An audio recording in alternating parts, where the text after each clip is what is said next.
I'm Kimberly from Fat Quarter Shop, and today we're jumping into part 2 of our 2026 Christmas Mystery Quilt Along.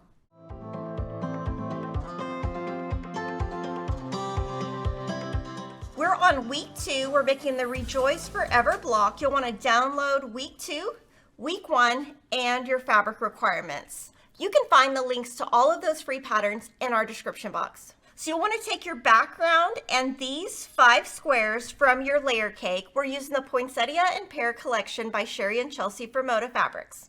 We also have a free cross-stitch pattern to accompany this Christmas mystery at Fat Quarter Shop, and a link is in the description box. After you've gathered your pattern and your fabric, let's get sewing. We're going to start off by making a star unit, 3 tree units, and a trunk unit. And basically we're just going to be adding to the sides of those to make it bigger.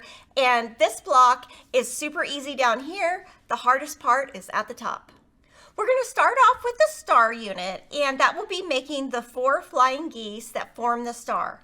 You're going to take a fabric H square, draw a line from corner to corner, and using your fabric D rectangle, place your square this direction, stitch on the line, trim a 1/4 inch away, and that will give you half of your flying geese.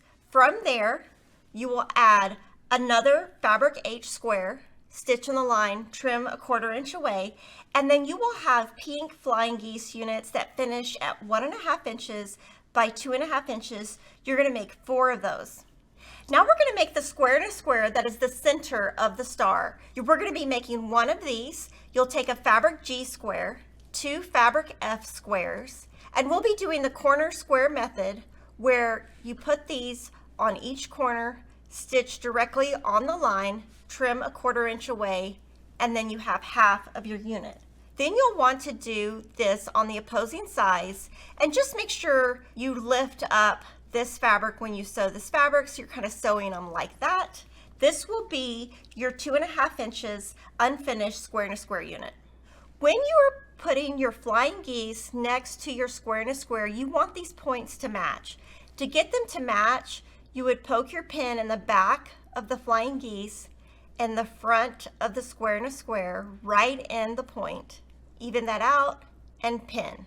You're going to sew this block together with 1/4 inch seams, and when I'm doing mine, I do like to chain piece to make it go a little bit faster. Your tree topper star unit will be 4.5 inches unfinished. Now we're going to start building our tree, and we're going to use that same technique to make flying geese. You're going to make 1 flying geese unit with your fabric I and fabric B. Now we're going to assemble our star and our flying geese and sew with a 1/4 inch seam. And what's great about this is you can just pin and you don't have to line up any seams. After you put those together, add your fabric A rectangles and press, and your top tree unit will be 6.5 inches by 8.5 inches.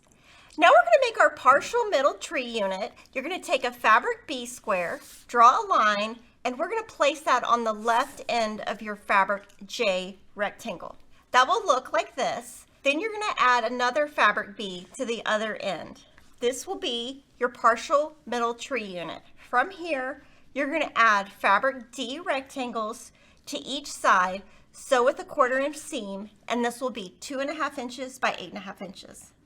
We're going to use that same corner square technique to add fabric B squares to your fabric K rectangle, and this will measure 2.5 inches by 8.5 inches. The last step before you build your block is to make your tree trunk unit, and that is going to be 2 fabric C rectangles with your fabric L rectangle. This will measure 1.5 inches by 8.5 inches, and now we can build our block. Now you're going to put your 4 units together and sew with a 1/4 inch seam, and your Rejoice Fir-ever block will measure 8.5 inches by 11.5 inches unfinished, and when it's in your quilt, it will finish at 8 by 11 inches. We're rejoicing now that week 2 of our mystery quilt along is over, and it's not too late to start. You can find week 1 and week 2 at Fat Quarter Shop, and you'll want to join me next week for week 3. Make sure you like, comment, and subscribe, and I'll see you next time.